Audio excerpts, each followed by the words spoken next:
Well, good morning, y'all. Good morning. It's good to be with you. I'm going to apologize in advance. I'm very under the weather at the moment, and I had originally planned to be with you, for the entirety, the duration of this thing. But as soon as I'm done, I'm going to go home and sleep. So right now, if you have any questions for me that don't get answered during this, I want to give you my email, and I would strongly encourage you to email me. I work at St. Joseph Christian School. I'm going to give you my school email address because that's the easiest one for me to access at almost all times. I couldn't get to it last night, as Ethan found out. That address is McDonald A. I'm going to apologize. It's a little bit long. McDonald A at stjosephchristian.com. Say again. McDonald A at stjosephchristian.com. And there's no punctuation in St. Joseph Christian until you get to the .com. Anybody need it one more time? Yep. McDonald A at stjosephchristian.com. And is this McDonald? McDonald, just like the restaurant, yeah, but not plural. McDonald. Not McDonald. Great question. I usually throw that in there. You beat me to it. Good thinking. I see the Cats shirt. Are you a Bearcat?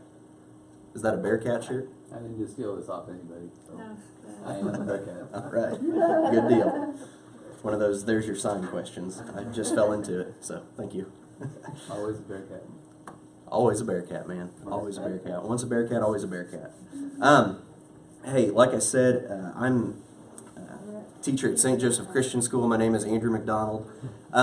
As I get into this, I want you to understand, just because I work at a Christian school, we are no different in a lot of ways to the public school system. So, don't let that be a barrier. When I say that I work at St. Joseph Christian, I feel like automatically sometimes barriers get thrown up, and please don't let that be the case. I work there as the high school Bible teacher, and I also, this year, I have a new role as campus pastor. I think chaplain is a better term for what I do, but campus pastor is my role there, meaning I work with the students kind of as another counselor in a way. I do a lot of pastoral counseling, a lot of guidance, but I also meet with the faculty. I try to be a bridge between the students and their parents, and I also try to be a bridge between other churches and the school, or supporting churches in town. So Green Valley being one of them. We have several families that are from Green Valley. So I appreciate you guys. I appreciate what you're doing here. And I told Ethan this last night after. So what I did was I conducted a survey with my students to let you know what high school kids are dealing with. And again, we are not any different than the public schools in a lot of ways and a lot of things that kids are dealing with. As I get into this, one thing I would encourage you to do is please do not feel attacked in any way. I wanted the students to be raw and authentic and to kind of put their heart, out on full display. And there's times where as parents, you may think, surely my kid doesn't think this, but there's a good chance maybe they do. And a reason for that is, I joke about this all the time with my wife and with our kids. They are just not very contextual. I could tell them my favorite color is blue, and they would hear your favorite color is a dog. I mean, that is how contextual some of these kids are. It doesn't mean they're not smart. They are. They're very intelligent kids, but sometimes they just don't understand contextual things, and parenting is a very contextual thing. I can't speak from experience. I'm not a parent, but I see these kids. What did you say, Ethan, that the percentage you get to spend with students a week was? What was that? Or a year? I think it's like 24 hours a year. 24 hours a year, all right? I get at least that in a week. So, I'm around these kids a lot, trying to provide godly influence for them. If I'm not doing my job. I mean, literally. So, these are some things that kids said that they're dealing with. And there's 5 categories here. I want to just read these to you, explain a few things as we go, and then try to leave some time at the end for some Q&A. I feel like that's the best thing we can do after looking at some of this stuff. First category is school. Students feel overwhelmed by homework. I'm sure that's something you all have heard ad nauseum. 8 hours of school followed by extracurricular activities. At St. Joseph Christian, being such a small school, our kids are involved in an awful lot, way too much, and I tell them that. I'm the baseball coach there. You know, I love sports, but baseball, at one time, it was an idol for me when I played in college and afterwards even, and sometimes it can still creep into my life as an idol, but I am very clear with the kids. If baseball ceased to exist, it's not going to break my heart, guys. You have got to take care of yourselves. Kids have got to take care of themselves, and they commit themselves to way too much. But we as adults, we do that too. I mean, do we not? As a pastor, I also pastor a church, a small church up in Bedford, Iowa. I live in Maryville still. So I'm right in between. And as a pastor and as a teacher and as a husband, I know what it's like to wear myself way too thin and to have trouble saying no to things. And oftentimes students feel like their parents are one of the reasons why they commit to doing so much. You know, I had one of our best athletes and one of our strongest Christian girls. I mean, she just bears fruit like crazy as a 14, 15-year-old girl. She's phenomenal. And her parents are some of the strongest Christian parents in our school, but she said, the reason I do some of the sports that I do is because my parents tell me, you've got to do this.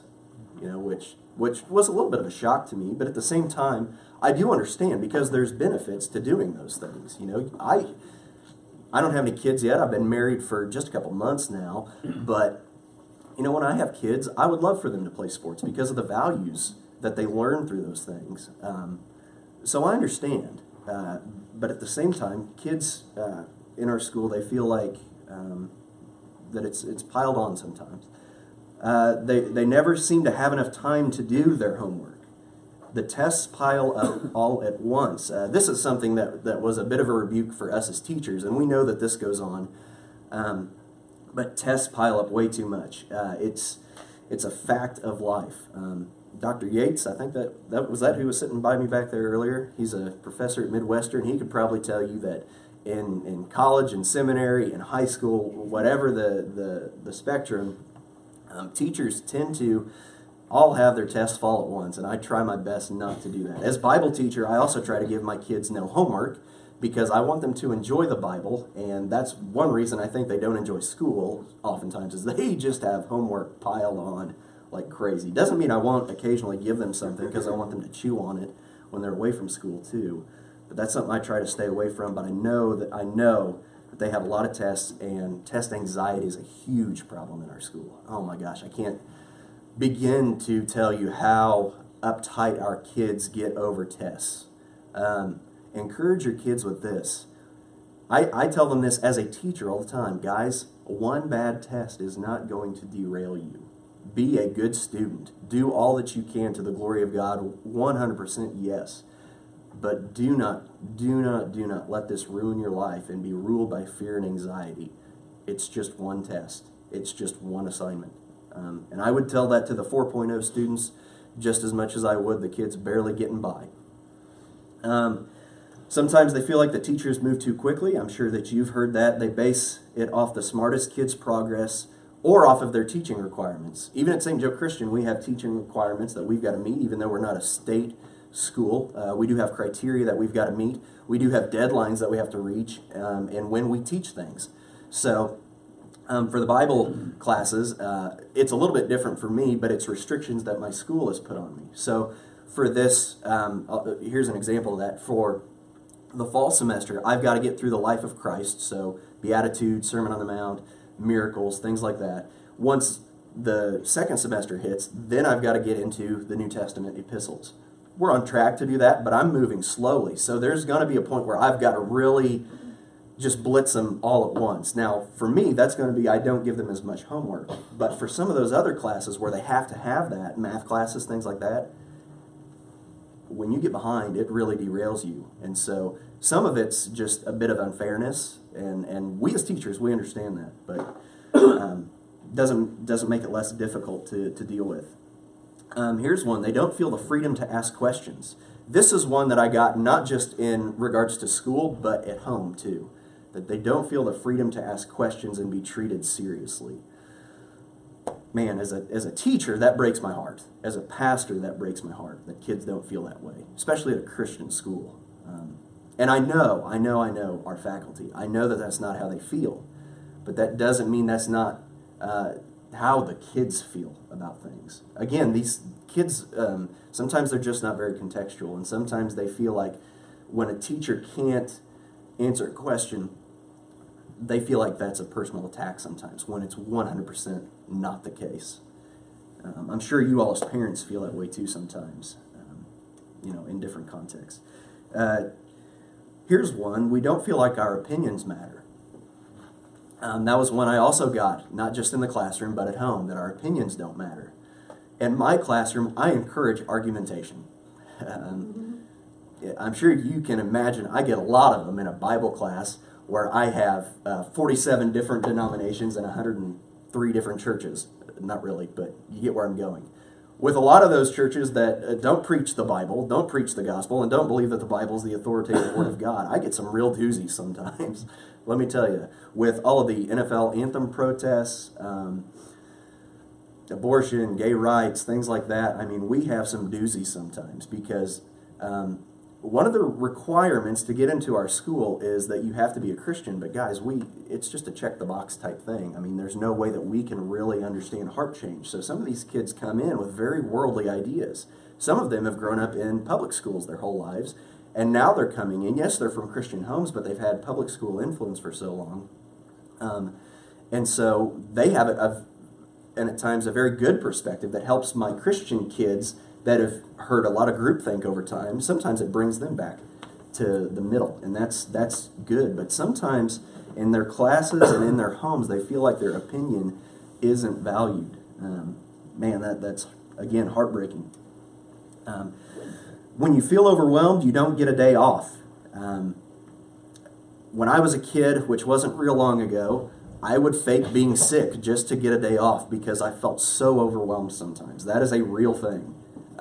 As a teacher now, I get paid days off. I took one of them yesterday, and even though I felt like garbage, I did my favorite thing, and I sat in a deer stand from sunup until sundown, and I did not move, and it was great. But kids don't get that. They don't get just a regular day off to just kind of decompress. They don't get that. No free time to be a kid and do things you want if you want to be involved in school activities or please your parents. So they feel like it's a one or the other type of thing. It's I can be a kid, or I can be involved in school stuff, or I can try to please my parents as much as possible.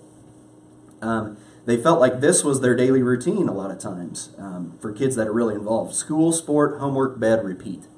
School, sport, homework, bed, repeat.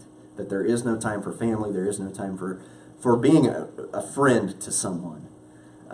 So that ends the school category. You'll see a lot of overlap with this as we go to. I want to hurry because Say it again. Which part? School, sport, homework, bed, repeat. School, sport, homework, bed, repeat.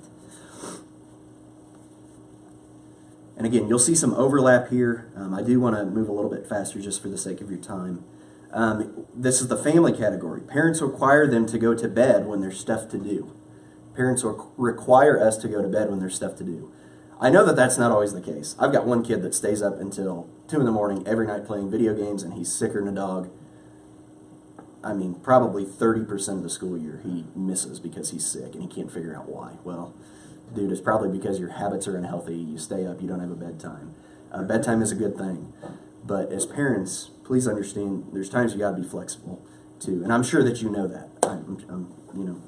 I don't want to jump to conclusions and think that you don't. But sometimes the kids feel that way.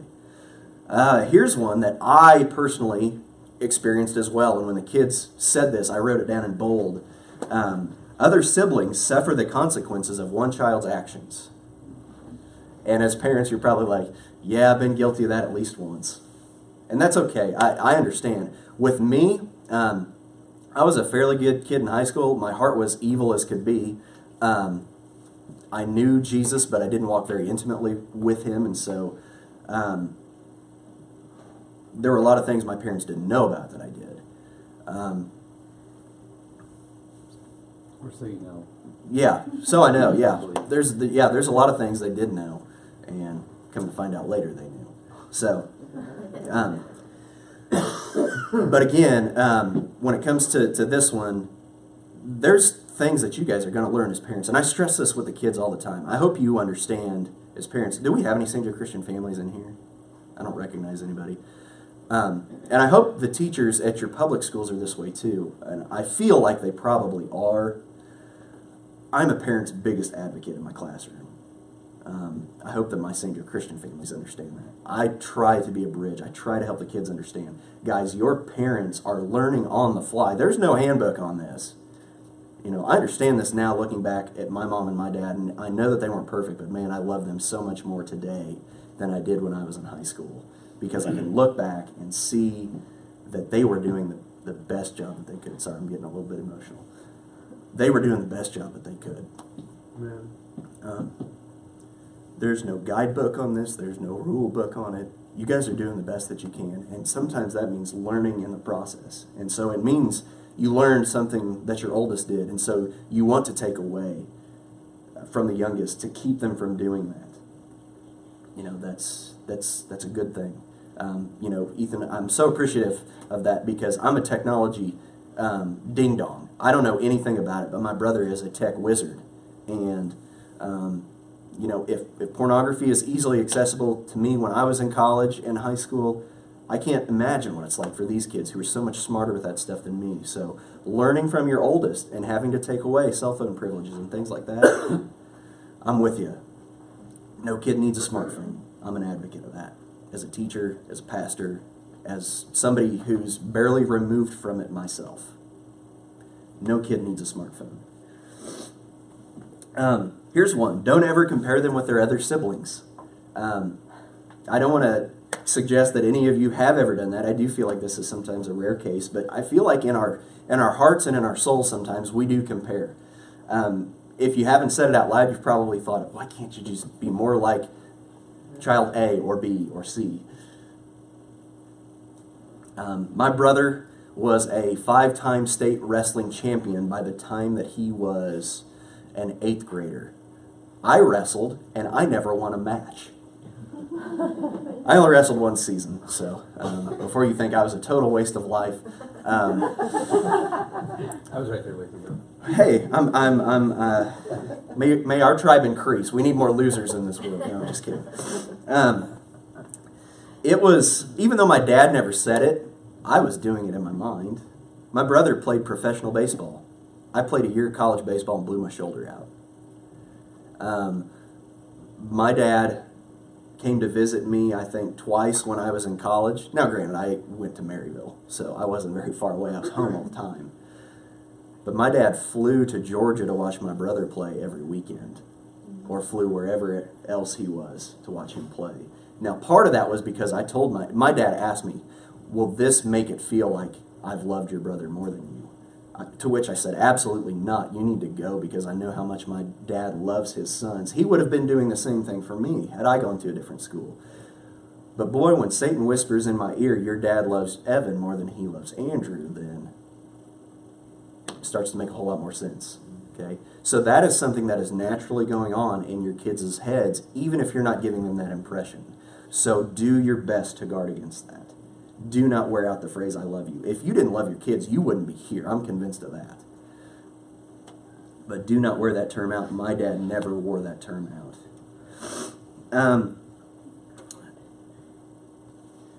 Kids want to be more independent, but parents see that as rebellion. I get that in some ways, I don't get it in others. The parents harp at something, the more parents harp at something, the less we will say, the less information we will give them. As a teacher, I know at times I sound like a broken record. You all are guilty of that too. They are as well. We all have our soapboxes. Try to guard against that at times. Know when to wear it out at others. Here's one to which I, as an introvert myself, I am like a champion of this. When they get in the car, give them 20 minutes to debrief before you ask them how their day was and play 20 questions with them. Yep, I get that one wholeheartedly. There was nothing more that would bother me than when my mom, in good spirits and in a loving fashion, would ask how my day was, and she was always chipper and always so kind, and I would respond snarkily and say, "Leave me alone, woman, until I can have some me time," because I just got done with what is technically a work day. You know, when you all get done with work, you probably are ready to leave the office. Kids are ready to get away from school, and they want just a little bit of time to themselves. That was something I saw every kid in every classroom nod their head to. So give them just a little bit of them time, and then give them, you know, all the love that you think you should. Some of these I've already mentioned, so I'm trying to skim over them again for the sake of time. Back to sports. Sports exhaust you, and you have to worry about school and family. There's no joy in sports anymore. It's a pure workforce mentality. Man, I hate that. As a coach, I hate that. I hate that. We are wired to play. As human beings, we are wired to play. There's enjoyment in play and physical activity. There's so much science that backs that. There's so much psychology that backs that. But man, we have made a job out of it.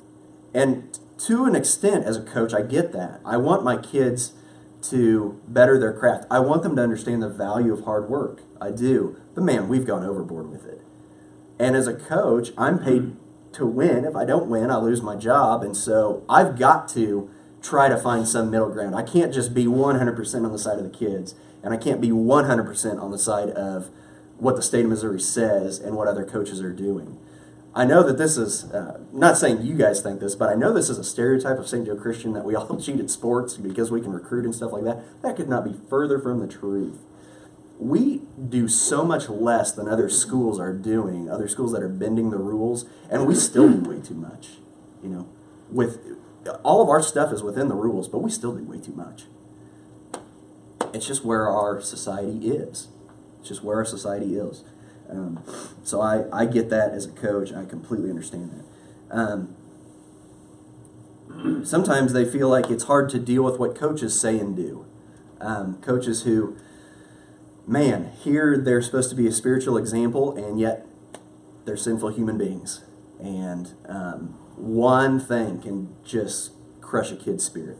One thing can just crush a kid's spirit. Whether that's academic sports or whether it's things like band or other extracurricular activities, quiz bowl, stuff like that. If your kid is involved in anything extracurricular, odds are that teacher, that coach, that director has said something to them that they did not mean to be an attack, but boy, it was received that way, and it has completely changed and altered the way that that kid views said coach. Here's a big one, and my parents were extremely guilty of this. I found myself being guilty of this.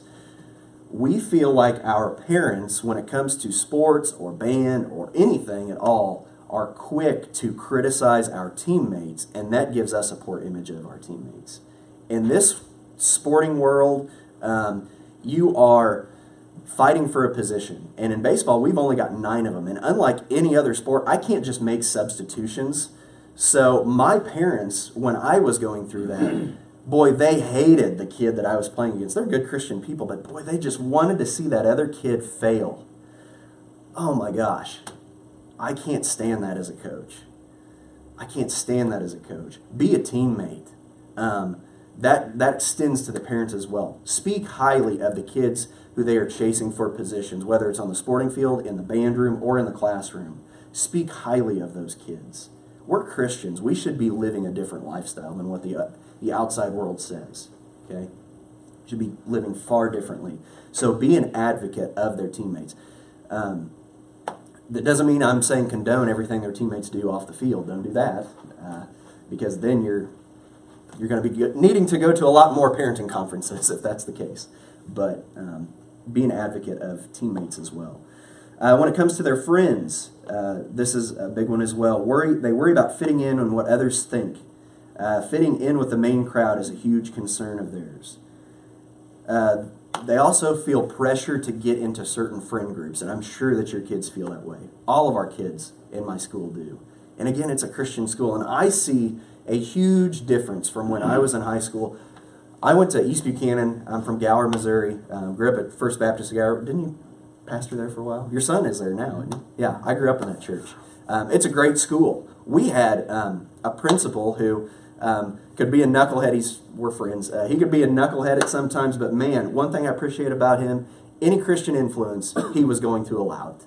He was going to allow it. He was going to champion it. And so I did appreciate that about Mr. Scott Amel. He was a very good man when it came to that.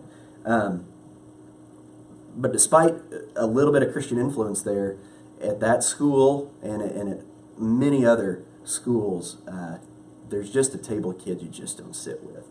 I don't see that at St. Joe Christian. I do see that kids are much more friendly with everybody. And man, I love that, because that's what the family of God looks like.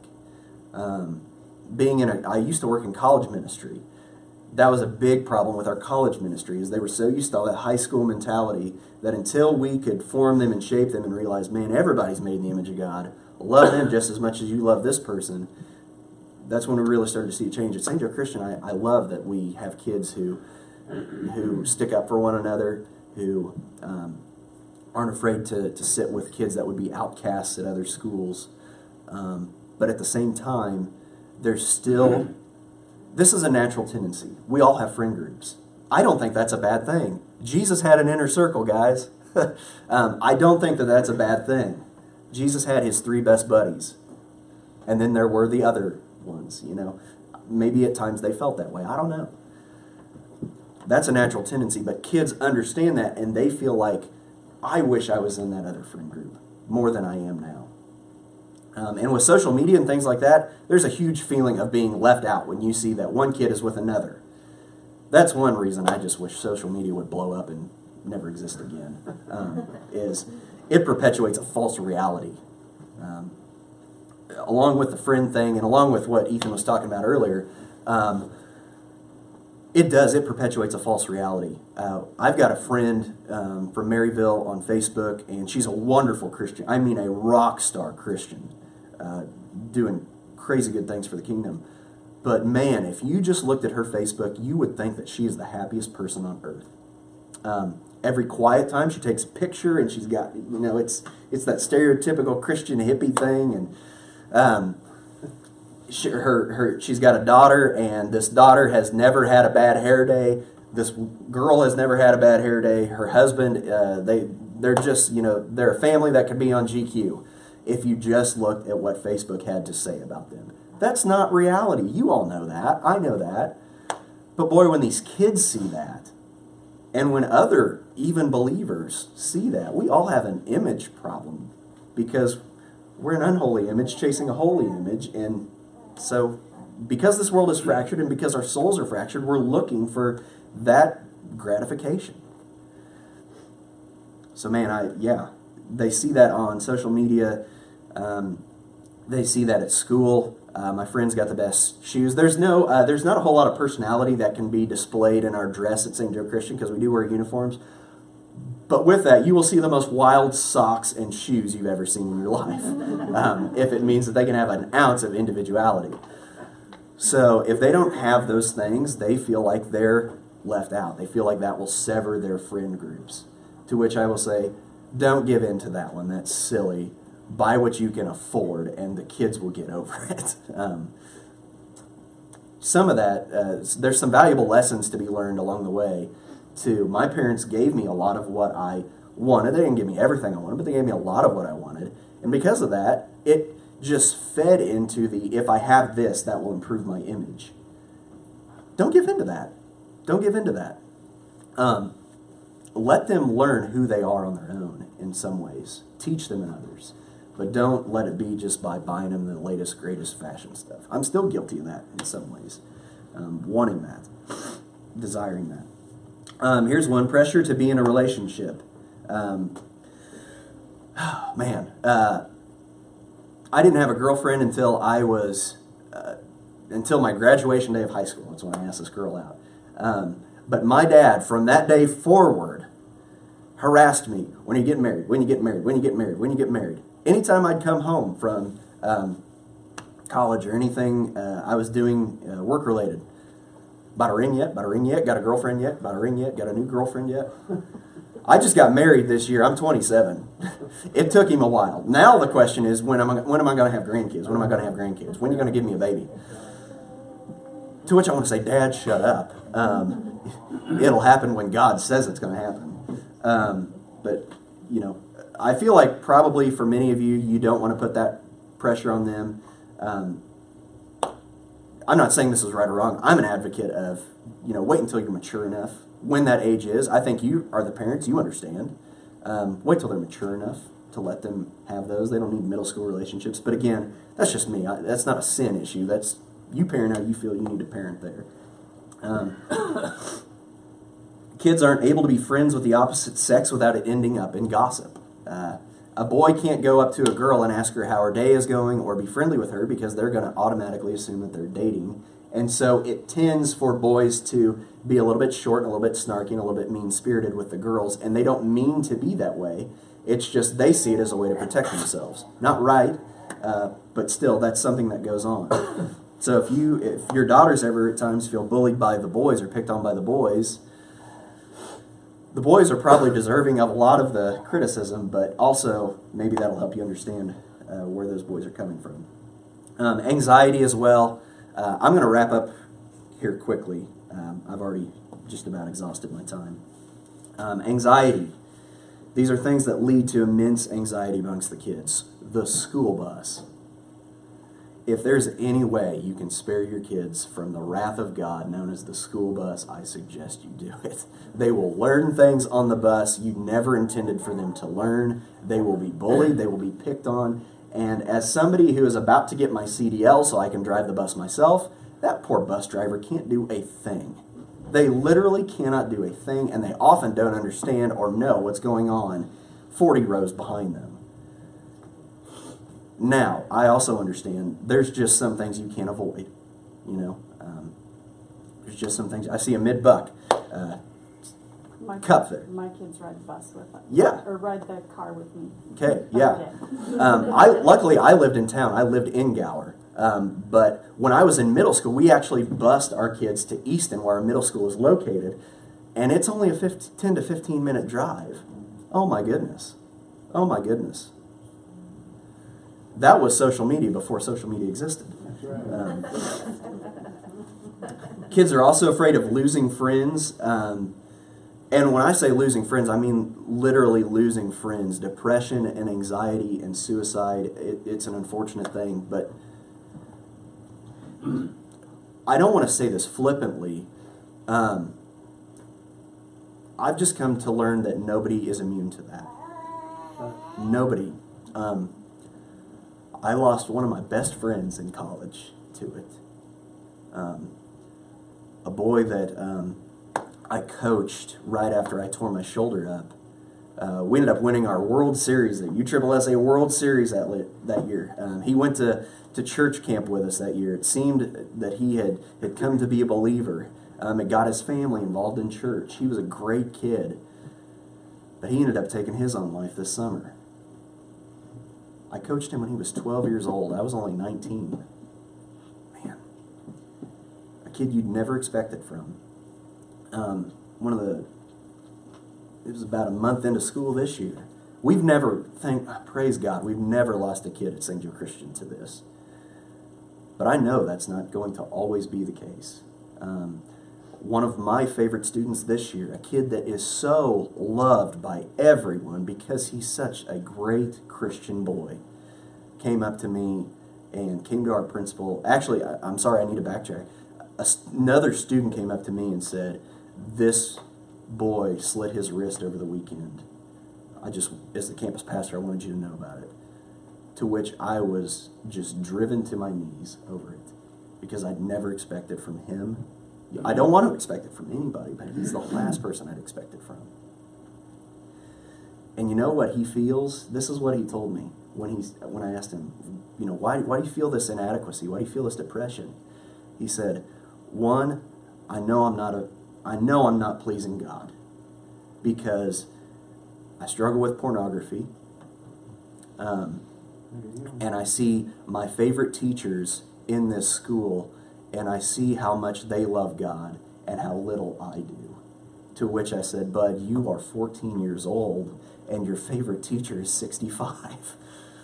This is a race, man. He's just farther along in the race than you are. You just keep putting one step in front of the other, and eventually you may not just catch him, you may surpass him. But don't compare yourself to him. But that's a whisper of the enemy that invades, and it's God, this is a lie straight from the pit of hell. But suicide is becoming champion in our society. That's right. I mean, for crying out loud, you've got some godforsaken thing on Netflix, 13 Reasons. What on earth were the makers of that show thinking? Celebrating it like that. I haven't watched it. I'm not going to. I'm not going to subject my mind to that trash, but my kids have watched it. Kids that I know, their parents probably wouldn't approve of that, but their parents probably have no idea that this is going on. It's championed in our society today. Oh, it was so brave. Oh, I just wish I knew what they were dealing with. I did too. I wished that I knew. But man, I feel for those people. As battling with depression at times in my life myself, I sympathize with them in some regards. But it's becoming more and more popular because knowledge of it is becoming more and more prevalent. It's becoming celebrated. That whole death with dignity thing. I wish they knew there's no dignity in that. But point being, sorry, I kind of rabbit trailed there. Point being, kids are feeling the weight of that in their schools, of losing friends. Pressure about college. This is the last thing I'm going to do. I'm going to skip over a few things here. I will email this to you if you want it. Email me. I'll attach it, send it to you. Pressure about college. I have freshmen that feel that way. Mom and dad want me to go to the best college possible. Parents, I tell my kids this, and I'm not apologetic about it in one way, shape, or form. Don't go to the best college. Go to the college that has the best college ministry. Go to the college that has good churches in that town. I'm a teacher. I don't have a teaching degree.